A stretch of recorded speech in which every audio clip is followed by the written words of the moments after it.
E aí, pessoal, semana acabando e a gente aqui no Virou Moda sabe o que faremos com você?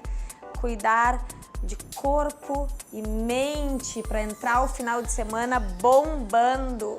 A gente começa o programa conversando com o psiquiatra, o Dr. Luiz Guerra, que vai falar sobre dois assuntos muito contemporâneos: ansiedade e pânico.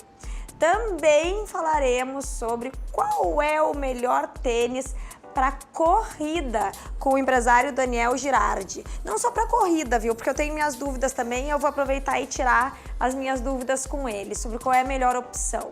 E o professor de Educação Física, Paulo Aires, o Paulão, vai nos dar umas dicas sobre alongamento. O que é importante fazer antes e depois do exercício físico, especialmente quando envolve corrida, já que esse final de semana a gente vai ter a 36ª Maratona Internacional de Porto Alegre Unimed no domingo.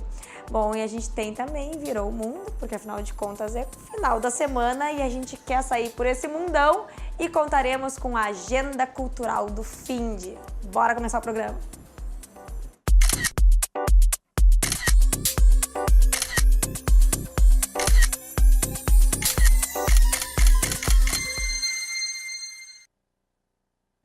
E tá rolando nas redes sociais esses últimos dias mais ou menos um serviço que seria um serviço de utilidade pública. Como a prefeitura da cidade não consegue resolver a questão do GPS nos ônibus, no transporte coletivo, o pessoal deu um jeito. Inspirado num exemplo carioca, criaram vários grupos de WhatsApp onde os usuários, os participantes, componentes desse grupo, avisam em que linha estão, em qual ônibus e onde exatamente o veículo está parado. Aí se vai atrasar, se está cheio, se não está, vão se comunicando e avisando um ao outro. Isso garante maior segurança e, óbvio, praticidade, né? O pessoal que depende de transporte público pode saber, tá atrasado, não tá. Isso tudo está acontecendo e mostra como o compartilhamento de informações tem sido essencial para facilitar a vida de todo mundo. E realmente, né, a gente tem visto muitos grupos de WhatsApp, o WhatsApp que é uma ferramenta ajudando dessa forma de realmente trocar ideias, compartilhar, colaborar, ajudar e tornar a vida bem mais prática. Então, tá aí aliás, eu até já tive uma ideia, doutor, fiquei pensando, a gente pode até fazer grupos de WhatsApp também para acalmar crises de pânico e ansiedade, olha só. Doutor Guerra, prazer te ter aqui para falar sobre esses assuntos que são tão atuais, né? Mas eu também desconfio que muitas vezes mal interpretados ou até viraram assim, foram banalizados, porque ansiedade, pânico, nós vemos muita gente dizendo assim, ai, eu tô muito ansiosa, ou eu sou muito ansiosa, né? Tô com crise de ansiedade ou crise de pânico, mas o que é exatamente, do ponto de vista clínico, né, ansiedade e pânico? Boa tarde a todos, agradeço o convite e nós temos que entender que ambas, a ansiedade generalizada e o pânico, são tipos de ansiedade, nas quais uma sensação de ansiedade generalizada é aquela sensação de estar sempre atrasado, aquele frio na barriga, a boca seca, a preocupação excessiva com algum evento, que muitas vezes ele não apresenta um problema, um risco excessivo, mas nós temos a sensação que nos colocamos em um medo constante frente àquilo tudo. Uhum. É algo bem... Tu foi falando, já me deu até sede, né? A boca seca, eu já quase peguei aqui o meu copinho de água, porque o ritmo que a gente vive hoje, ele parece até que facilita isso, né? Com certeza. Nós temos uma sobrecarga de trabalho associado a informações que constantemente vêm ocupando um espaço da nossa vida que até então era destinado ao lazer. Por exemplo, o próprio WhatsApp que você estava falando. Nós terminamos uma atividade, em seguida já vem uma mensagem de WhatsApp, temos que resolver imediatamente porque a pessoa já viu que tu visualizou. E essa sobrecarga, essa demanda intensa faz com que os níveis de ansiedade estejam aumentando de maneira significativa. Agora ele já me pegou no início da entrevista, gente, porque o WhatsApp é realmente uma fonte inesgotável de ansiedade, porque a gente tem pressa. E eu vou deixar para o final do bloco para tu nos dar umas dicas de como gerenciar isso. Agora, e o pânico? Qual é a diferença daí da ansiedade e do pânico? Aproximadamente 25% das pessoas que têm ansiedade generalizada podem evoluir a crises de pânico. E essa crise é um momento onde eu costumo dizer que as fichas da ansiedade elas são empilhadas e viram a uma crise de pânico, ou seja, a sensação de morte iminente, aquele aperto no peito, angústia, sensação que você não consegue respirar. Muitas vezes o paciente procura um pronto atendimento achando que vai morrer, porque as dores, a dor pode irradiar a braço esquerdo. Sim, que é uma dor acha que eu tô infartando. Semelhante a de infarto, faz os exames vêm normais, e aí começa uma investigação cardiológica e muitas vezes termina no nosso consultório. E aí a gente vai investigar isso e existe por trás dessa crise ou um quadro depressivo ou uma preocupação excessiva e o paciente em um momento só, em um gatilho, faz uma crise de pânico e posterior a isso passa a ter medo de ter novas crises. Pois é, então o pânico ele é uma crise ou ele é um quadro mais permanente? Quando a gente fala que tem uma crise, é um evento. Mas se esses eventos eles passam a se tornar uma rotina, aí nós damos o nome de transtorno do pânico. Aí já é um quadro mais grave, a gente diria, do que um quadro de ansiedade crônica. É mais grave, porque a ansiedade, você consegue, de certa maneira, conviver com ela, fazer as suas atividades, mas em uma batida que o medo é excessivo, mas você vai cumprindo com as suas tarefas.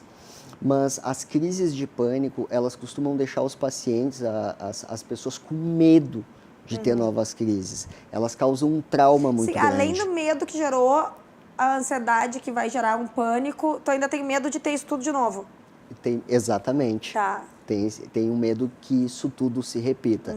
E em virtude disso, tu passa a evitar locais nos quais você pode ter tido uma crise antes. Imagina que você teve uma crise no mercado. Então, você vai passar a evitar ter contato e de ir no mercado com medo que aconteça aquilo novamente. Então, tu vai começar, a tendência é que o paciente comece a ficar um pouquinho mais recluso e evite esses momentos por medo de ter novas crises. Sim, aí nesse ponto o paciente já está começando a botar em xeque a sua vida social, enfim, tarefas cotidianas mesmo. Aí já é um quadro em que teria que estar sendo acompanhado por um profissional, né? Isso. As pessoas têm indicação de fazer um tratamento em todos os momentos que apresentarem prejuízos na sua função diária, cotidiana. Ou seja, a partir do momento que tu passa a sofrer, seja por uma ansiedade generalizada, por uma tristeza intensa ou por essas crises, já tem indicação de receber um tratamento. Sim, é bacana ressaltar isso porque muitas vezes, e isso eu também observo entre as pessoas que a gente convive, enfim, mas eu não preciso ir num psiquiatra ou num psicólogo, ou enfim, não preciso. Mas, na verdade, não é necessário ter um tipo de sintoma tão evidente físico. É só realmente a pessoa ver que tem alguma coisa errada dentro de si e aquilo não passar. As pessoas, os sintomas, eles começam a surgir aos poucos. Então, você vai ter algum dia que tu vai estar mais ansioso, nervoso, irritado, que não conseguiu dormir direito, mas nos posteriores, tu vai ter uma rotina normal. Só que essas situações, elas começam a ir e voltar até que em determinado momento se tornam permanentes. Ou os pacientes falam, eu estava fazendo crise, quando agendei consulta, as crises acabaram. Daí a pessoa cancela. Cancela. Passa um tempo, a crise volta. Então ele tem esse padrão que eu chamo de montanha-russa, que às vezes você está bem, em outros momentos você faz aquela crise, estabiliza, mas eu sempre oriento a não esperar que essa fase ela seja prolongada. Logo no começo, se a pessoa começar a adotar algumas medidas, sim, ela previne problemas posteriores. Tá, doutora, aí a gente chega num ponto que acho que para quem é leigo, como eu, enfim, é bem importante. Qual é o padrão de normalidade? Porque, por outro lado, e a gente estava conversando antes, né? Muito se fala assim, medo também é bom ter medo, porque senão a gente ia ser uns loucos, ia se colocar em situações muito arriscadas, enfim. É normal também sentir tristeza, tudo bem, mas até que ponto, assim, o que é normalidade? Ou ela existe? Ou será que todo mundo também deveria se tratar que ia ficar bem melhor? O medo, ele é um mecanismo de defesa que nós temos. Então, se ele não tivesse presente, possivelmente nós não estaríamos vivos hoje, porque nós andaríamos em alta velocidade, não respeitaríamos os limites que existem. Então, o medo, ele serve como proteção, mas a partir do momento em que ele toma uma proporção elevada na nossa vida e passa a nos trazer prejuízos, aí a gente tem indicação de um tratamento. Pois é, agora considerando que também uma boa parte disso que a gente está falando é subjetiva, porque a pessoa pode ter esse tipo de raciocínio que eu exemplifiquei aqui, dá para dizer que há sintomas físicos que são perceptíveis e que aí, olha, não, tem alguma coisa errada? Então, o meu corpo está me avisando. Se eu não conseguir me dar conta pelas minhas emoções, o meu corpo está me avisando que tem algo errado. O nosso corpo, ele é muito inteligente. O corpo, ele manda esses sinais constantemente. Nós temos que observar a questão do sono. Então, a dificuldade de iniciar o sono ou aquele despertar no meio da madrugada, ele é um sinal que algo não vai bem. Existem pessoas que, em momentos de ansiedade, passam a se alimentar muito mais e têm um aumento de peso como consequência. Outros, entretanto, se alimentam menos e perdem peso. Então, os sintomas físicos, eles existem. Aquela sensação de o coração acelerar, tremor, perda de concentração, quando a gente passa a derrubar celular. A gente estava conversando, ele deu uma risadinha aqui, tá? Porque eu estava comentando, claro, eu estou no final da gravidez, é um momento de muita ansiedade, a família toda, até a minha pug está ansiosa, e isso é claramente, assim, é visível. E eu comentei que eu tô derrubando muitas coisas, tô correndo, dei uma raspadinha no carro, aquela coisa toda. E o doutor falou que isso é a ansiedade, né?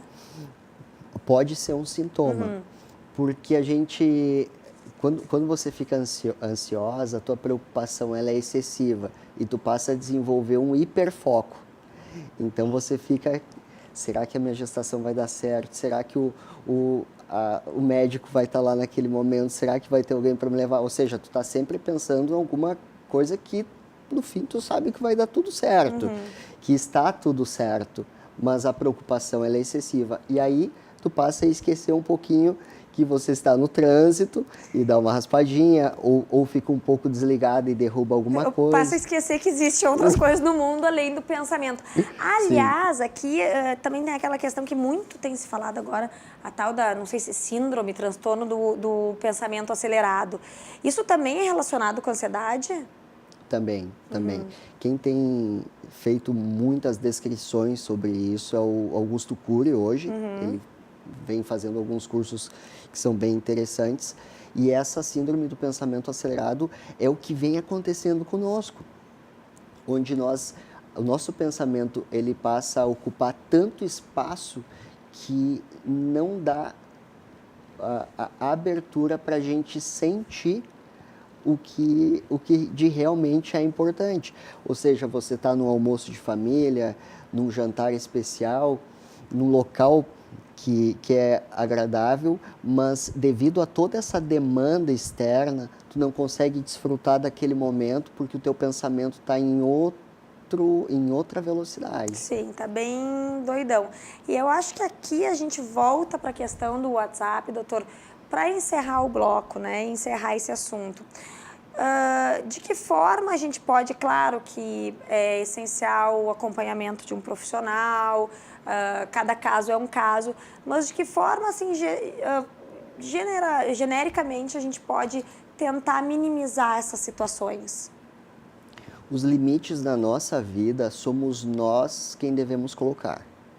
Então, vem uma demanda externa de trabalho ou de compromissos, e consequentemente, por uma questão de responsabilidade, a gente se sente no dever de responder, mas nós temos que nos colocar em primeiro lugar e entender que se você chegou em casa às 18 horas e está com a tua família naquele momento, o WhatsApp, sim, ele vai ficar de fora.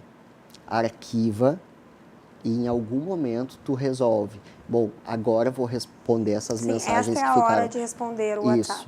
E aí ele não vai ocupar aquele espaço que às vezes as famílias têm de encontro, de lazer e que são tão importantes. E que fazem bem para nós, né? Demais. Que é extremamente necessário. Muito obrigada, doutor. Obrigado, Tenho certeza que muita gente tem essas mesmas dúvidas que eu. Então, fiquem atentos, porque afinal de contas a vida passa assim e a gente não precisa ficar com medo de vivê-la, né? A gente vai para o intervalo e já volta. Não sai daí.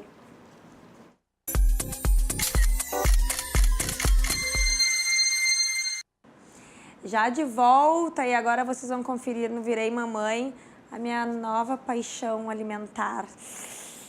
Roda aí.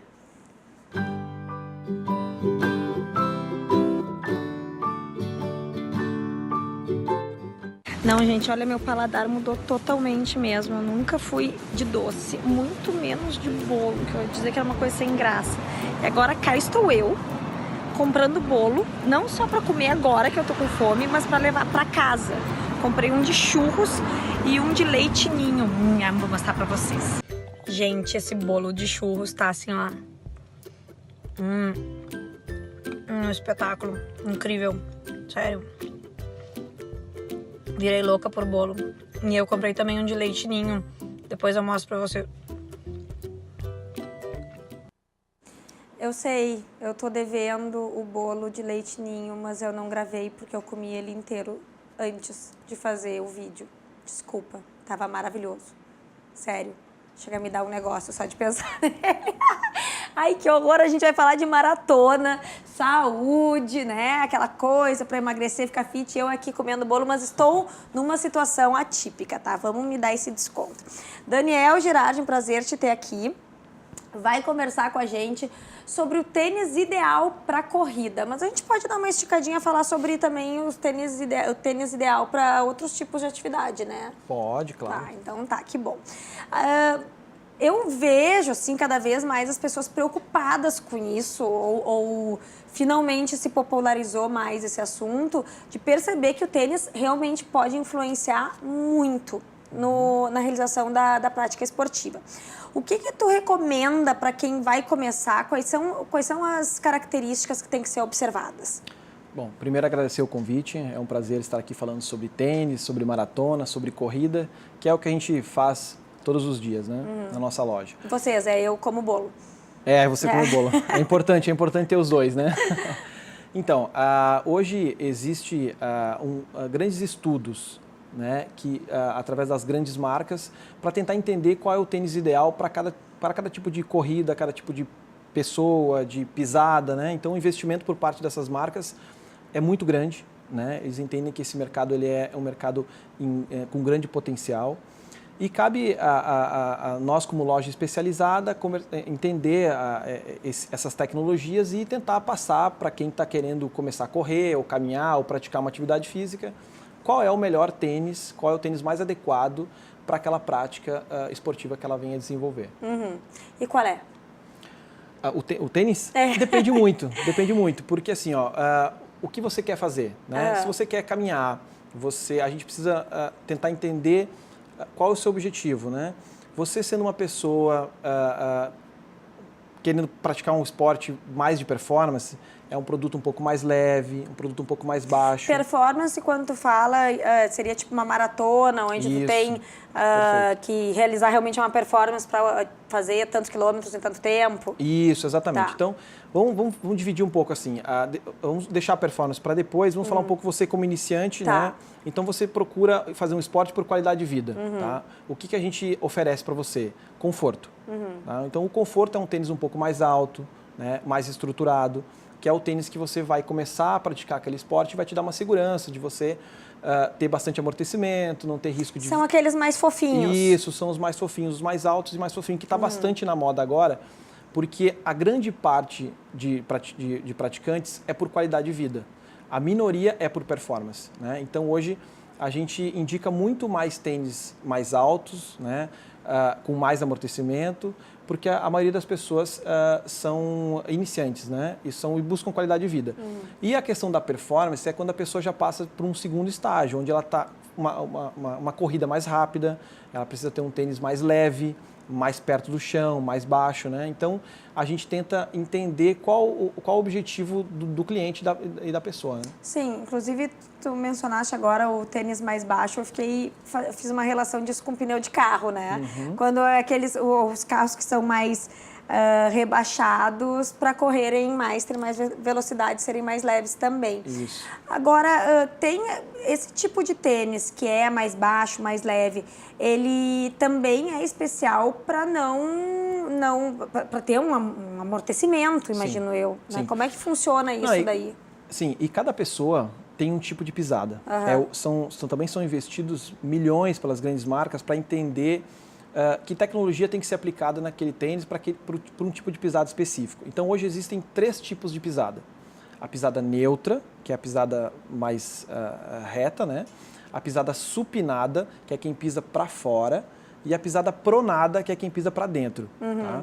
Então, as pessoas que utilizam, que possuem a pisada pronada, precisam ter um tênis com uma estrutura diferente pela parte de dentro do tênis. Aquilo serve como um calço, né, para a pessoa deixar a pisada mais alinhada.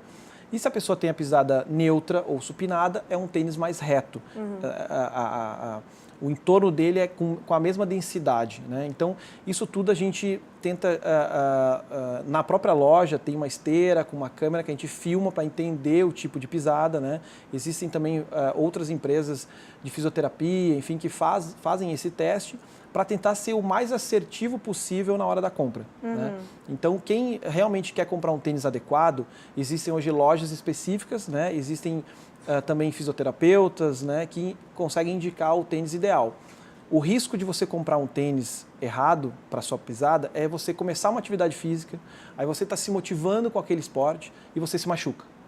Aí você é obrigado a parar a atividade física para tratar a lesão e aí nesse meio tempo você pode se perder, né, e não ter mais a vontade de praticar aquele esporte. Sim, o tênis, na verdade, ele se tornou um acessório que ele é funcional muito mais do que ele é um tênis bonito para eu ir me exibir na academia.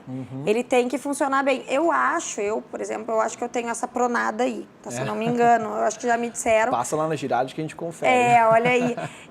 Mas eu não me recordo de ter, quando adquiri tênis, enfim, de terem me chamado a atenção para isso. Sim. Né? Então, assim, tu vai lá e tu escolhe, em geral, eu escolho o mais bonito, né? Pela cor, Pela estética. cor, enfim. Mas é algo que tem que realmente ser levado em consideração, sob pena da pessoa sofrer algum tipo de lesão. É bem comum, né? A gente tem hoje na corrida um crescimento muito grande de praticantes, de mulheres praticando corrida, né?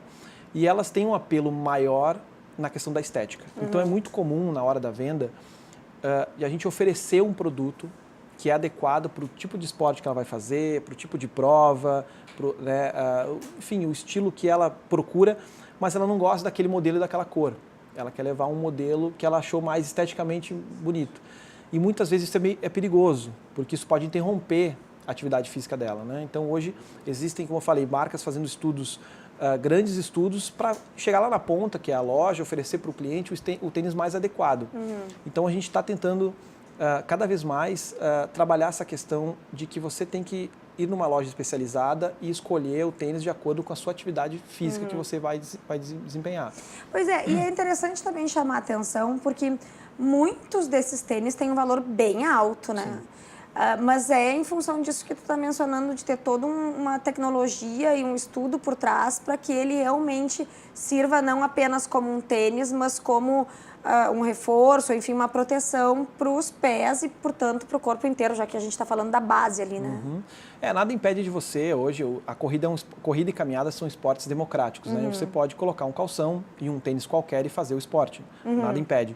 Mas quando você procura melhorar seu rendimento, né? Então, você precisa ter um calçado adequado, porque é comum, as pessoas começam a correr e quando aumenta um pouco o volume dos treinos, se machucam, né? E aí, quando vai fazer todos os testes, enfim, percebe que estava com tênis com pouco amortecimento, com tênis muito antigo, ou que estava errado para o tipo de pisada. Então, realmente, o tênis hoje ele é tão importante para o atleta, né, que faz com que as marcas estejam hoje numa guerra entre elas para tentar achar melhor produto de amortecimento, produto com mais amortecimento e mais leve, né? E todos esses estudos, obviamente, chegam lá na ponta, o tênis realmente com um valor um pouco mais alto. Mas hoje, numa loja especializada, a gente consegue mostrar a diferença de um tênis de um valor baixo para um tênis mais alto. Aquele valor ele não está ali por acaso. Sim, exatamente. As coisas não são mais caras por acaso. Elas trazem todo um valor agregado ali, né? Isso.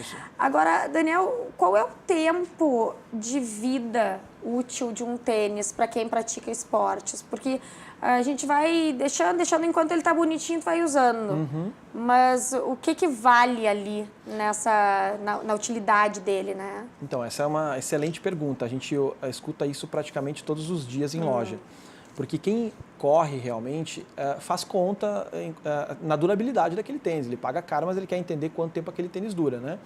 Então, hoje se fala que um tênis tem uma duração em torno de 1.000 quilômetros corridos. Então, se você é um atleta frequente, você faz isso em 4, 5 meses. Se você é um atleta mais iniciante, isso demora em torno de um ano e 2 meses para você conseguir percorrer essa quilometragem. Eu não quero nem, eu fiquei com vergonha agora, porque na verdade acho que eu tenho uns tênis que eu tenho há uns 5 anos. Eu penso, nossa, que tênis bom, olha só como ele dura. Não, mas também é mais para exercício até musculação, enfim, que tu não se mexe tanto. A grande diferença você sente num tênis, né, mais antigo, o que é comum, né, um tênis até mais antigo, que a gente gosta de usar final de semana ou para academia, né. A grande diferença é o seguinte, o amortecimento, ele é um amortecimento que ele afunda e depois quando você tira o pé do chão, ele solta. A partir de uma quilometragem X, que mais ou menos aí entre 800, 1.000 quilômetros, você vai correr, quando você dá a pisada, ele afunda e não volta. Então, quando você faz a segunda passada, você já está batendo num tênis sem amortecimento e deixando as suas articulações trabalharem, receber esse impacto. Então, você está recebendo um impacto que com um tênis mais novo você não teria. Tá, mas e tem alguma forma de saber isso além dessa percepção? Aliás, fica aí a dica, por que não fazem que nem filtro de água que vai avisando na hora de trocar ali, que venha com uma coisa assim, tá na hora de encerrou, acabou? É uma boa dica, hein? Fica a dica aí para as grandes marcas, porque a pergunta que nós fazemos para o cliente é quanto tempo você tem esse tênis? Quantos quilômetros você corre ou caminha com ele por mês? Para a gente poder fazer essa conta. A gente, por ter uma experiência de loja, olhando para o tênis, olhando para a pessoa correr com o tênis, a gente consegue identificar se aquele tênis... Vou levar meus tênis todos lá, para darem uma conferida. Conferes. A gente fala que o tênis está batendo. Quando ele está batendo é que ele já termina, ele não está rasgado, ele está com uma estética conservada, mas quando ele está batendo é quando ele realmente já não tem mais amortecimento. Chegou a hora de fazer a troca. Os corredores, já com algum tempo de corrida, eles mesmos identificam, olha, meu tênis não dá mais, ele já não tem mais amortecimento, eu estou sentindo o joelho, quadril, preciso comprar um tênis novo. Então, a maioria já entende isso, né? E tanto que na hora da compra pergunta, quantos quilômetros dura? 800, 1.000, 1.200? A gente tenta se aproximar do mais próximo possível, né? Para que ele consiga fazer essa conta. Mas aí justifica também um pouco da questão preço. Tênis mais baratos duram menos, tênis mais caros duram mais, normalmente. Então, se ele fizer conta, ele vai ter uma durabilidade muito maior num tênis mais caro, além do conforto do tênis mais caro. Então tá, Daniel, já sei, porque o meu personal disse que depois que eu tiver o bebê, ele vai me botar a correr. Aí eu vou passar lá. Perfeito. Pra testar os meus tênis e ver, tá? Porque agora eu fiquei empolgadíssima. Acho que de tanto bolo que eu comi, eu já tô vendo que eu vou precisar. Muito obrigada pelos esclarecimentos. Super úteis mesmo. Eu vou dar uma olhadinha nos meus tênis hoje. Tenho certeza que vocês vão dar uma conferida nos seus tênis para ver se eles estão, ó, voltando ou não pro lugar. A gente vai pro intervalo e já volta. Não sai daí.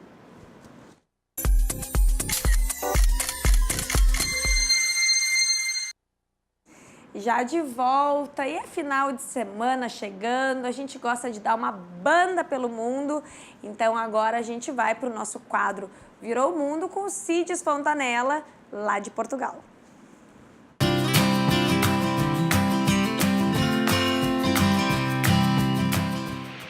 Meu Deus, isso aqui é uma subida que não é para qualquer um, depois da caminhada a pé. A Cristina, olha a carinha dela ali. Mas nós vamos chegar lá. Já estamos no complexo. Agora estamos indo em direção à bilheteria.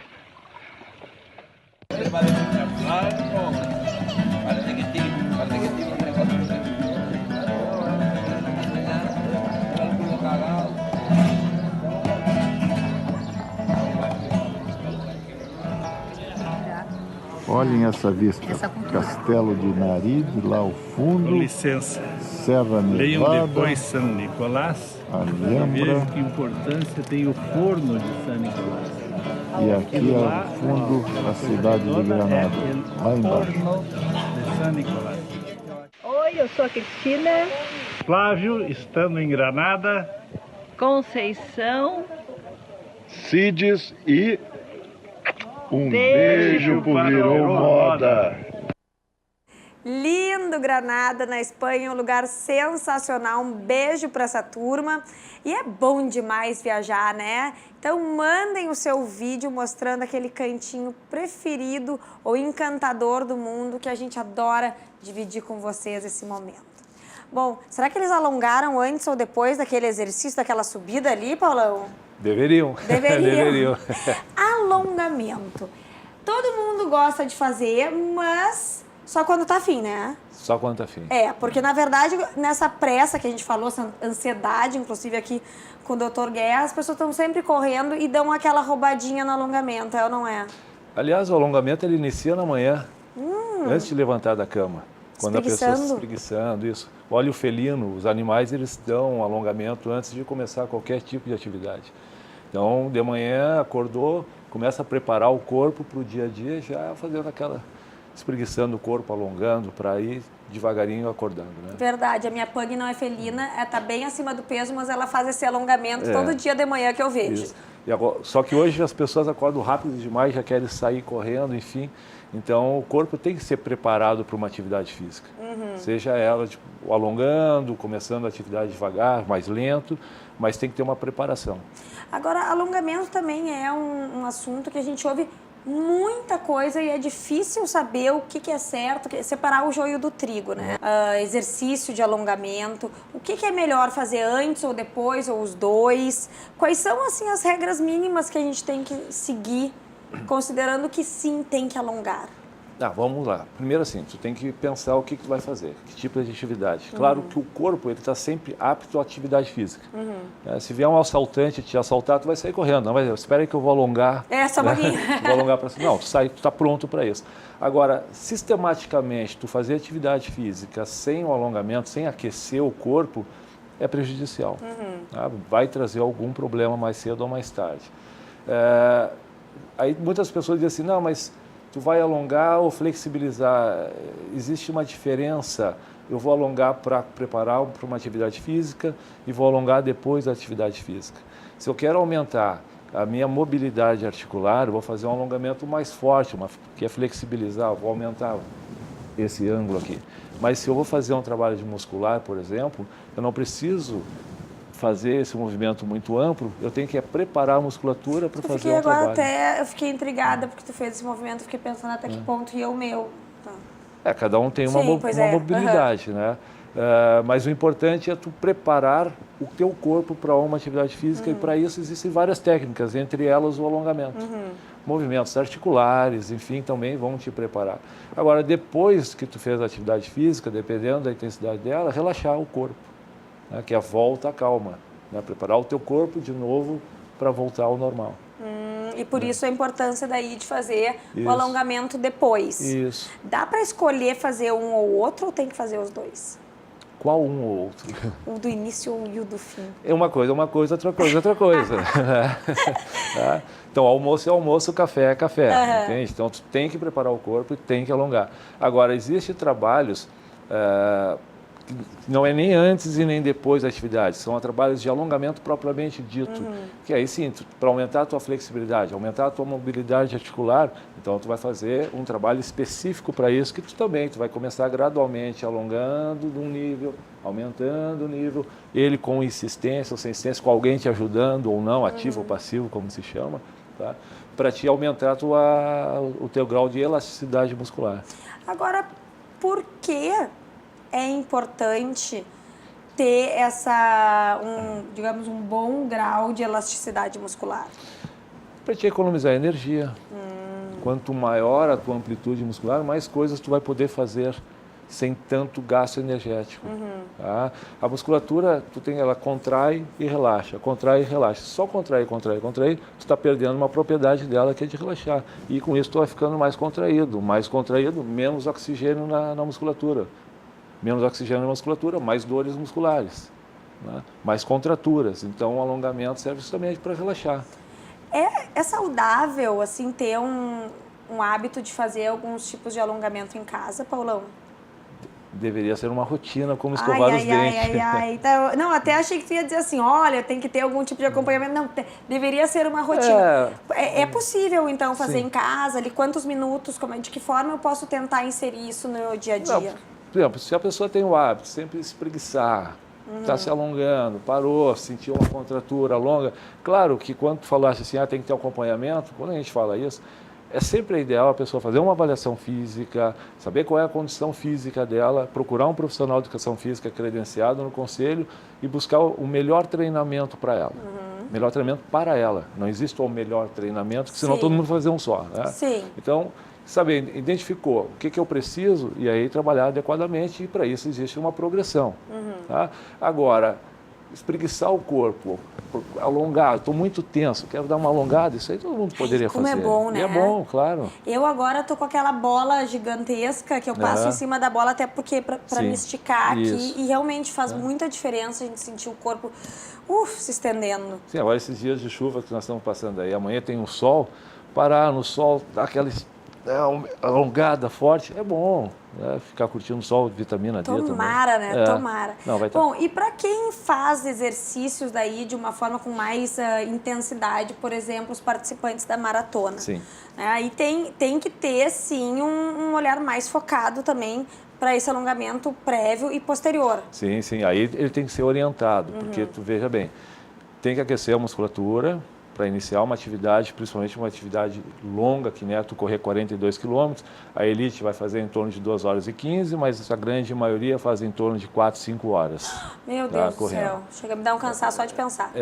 E aí depois disso, a tua musculatura, ela está precisando alongar, só que tem que ter muito cuidado também para não forçar, porque a tua musculatura está debilitada. Ela teve um excesso de trabalho, então ela está cansada, ela está fadigada, e um alongamento muito forte pode gerar uma lesão. Então é importante aí um profissional estar te acompanhando para que seja na medida correta. Porque também pode acontecer o contrário, então, a pessoa fazer um excesso de alongamento, digamos assim, e isso acabar sendo prejudicial. Sim, como qualquer coisa na vida, tudo que tu faz em excesso vai te prejudicar de alguma forma. Agora, Paulão, para a média, tá, das pessoas que não é praticante de maratona, ou se corre ali um pouquinho mais para participar, faz exercícios físicos para manter um ritmo, né, de prática esportiva diário. O que é recomendável em termos de, até assim, membros, né? O que tem que dar foco? É braço, é perna? Quantos segundos cada um? Normalmente a gente pede para a pessoa ficar de 30 segundos a 1 minuto numa posição de alongamento. Ou seja, ela se posiciona, ela Sente, ó, quero alongar a minha panturrilha, tá? Ou como todo mundo fala, às vezes, a batata da perna, que não tem. Então ela se posiciona sentindo esse alongamento e ela fica ali numa posição confortável em torno de 30 a 1 minuto. Isso já vai ajudar a musculatura dela a relaxar. No braço também, então existem várias formas. Mas o importante é ela sentir uma contratura, ela sentiu que ela conseguiu alongar aquela musculatura, então ela fica naquela posição tentando relaxar. E aos poucos ela vai ver que aquela vai aumentando aquela posição que ela estava, a trouxa até aqui já está alongando. Conforme ela vai relaxando, ela vai conseguindo puxar um pouco mais. Pois é, qual é o limite dessa forcinha a mais? Porque às vezes dói, né? Dor. Então, A dor é o teu limite. Daí exatamente. foi, fui, amanhã eu tento mais um pouquinho. Tem que ir relaxando e sentindo. A dor sempre é um limite do corpo. Tá. Porque aí às vezes as pessoas que estão fazendo sozinhas se perdem ali. Não, vou forçar mais um pouquinho quando vê. Eu sempre digo assim, tu sai para treinar, tu saiu para correr, tinha que programado lá 5 quilômetros. Correu 5 quilômetros, mas eu estou bem, vou correr mais 2. Não vai. 5 é 5, entende? Não força.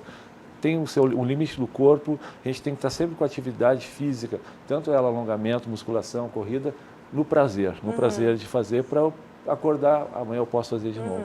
Sim, para não causar um problema e tu ter que realmente interromper e aí a prática. Perde tudo, aí perde a vontade, o sedentarismo é mais forte do que a atividade, é mais fácil ficar sentado que sair para caminhar e correr. Sim. Né? Tem algum tipo de exercício que seja mais, que requeira mais alongamento do que outro? Tipo assim, olha, essa prática aqui, ela realmente depende de um alongamento específico e pesado. Todas. A gente não tem escapatória. Todas. Tem que alongar. Quanto tempo, assim, para fazer? Eu vou fazer 1 hora de aula ou 45 minutos de treino de academia, né? Certo. Que eu sei que é algo que a maioria das pessoas fazem. Ou uma caminhada moderada para alta. Quanto tempo eu tenho que guardar para um alongamento? 15, 20 minutos. Tá. As pessoas guardam menos, porque não dão a importância devida. Mas realmente assim, tu fazer uma atividade física na academia, depois sentar, poder relaxar, alongar, respirar, dar uma meditada, levantar, tu sai num outro ânimo.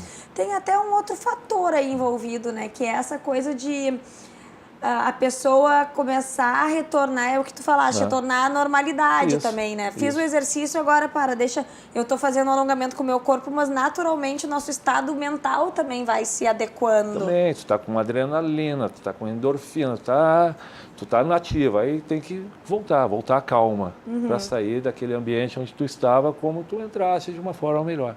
Perfeito, Paulão. Olha, acho que todo mundo entendeu o recado, né? Tem que alongar, sim. Isso aí previne depois prejuízos no seu corpo. E fora que é bom, a gente também merece ter esse momento. Tem que guardar esse momento para dar uma relaxada mesmo. Exato. Muito obrigada pelos agradeço. esclarecimentos. Vocês que vão correr aí na maratona, então nem pensar não alongar antes e depois. A gente vai para o intervalo e já volta.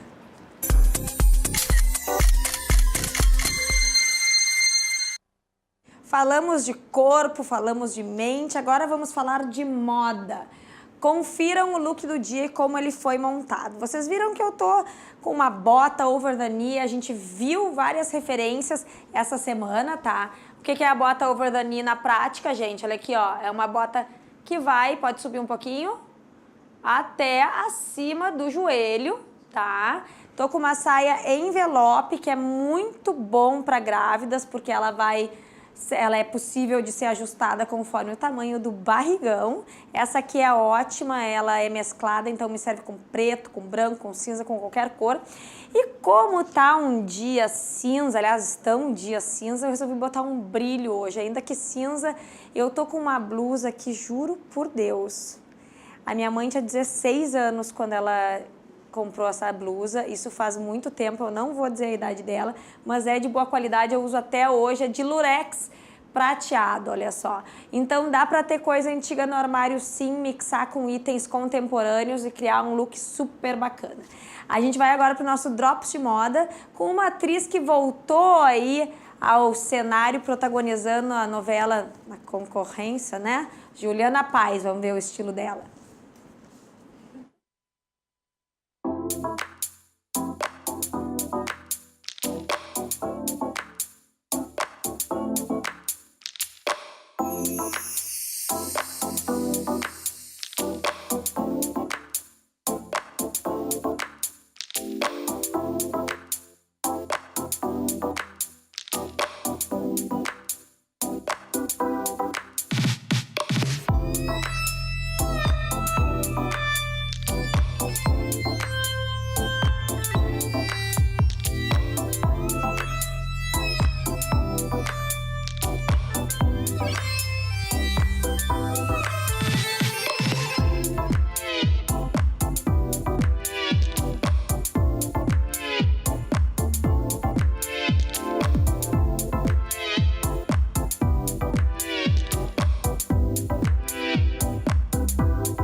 É muito musa essa mulher, né? Tem que ser fã mesmo.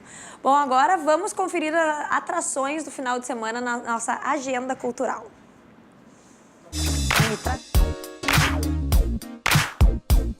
Nesta sexta-feira, 31, o cantor e compositor uruguaio Jorge Drexler se apresenta às 9 horas no Teatro do SESI. Ele já conta com 14 discos lançados e prêmios importantes, como 5 Grammys latinos e um Oscar. A turnê Silente, formatada para teatros, também passará por Pelotas no primeiro dia de junho, mesmo horário no Teatro Guarani. Também neste dia 31, o pernambucano Johnny Hooker, uma das personalidades mais aclamadas da música brasileira na atualidade, se apresenta no Opinião às 9 da noite. O artista encerra a turnê do seu segundo trabalho de estúdio, intitulado Coração. Os hits Amor Marginal e Alma Cebosa, que chegaram a integrar a trilha sonora de 2 novelas, estão mais do que garantidos no setlist da apresentação. O espetáculo musical Casa Ramil retorna a Porto Alegre no Teatro São Pedro para shows nos dias 31 de maio e 1º e 2 de junho. Na apresentação estarão Cleiton, Cledir, Vitor, Ian, Tiago, João e Gútia. O espetáculo leva para o palco o espírito da casa da família Ramil, dos encontros familiares descontraídos, com muita música e alegria.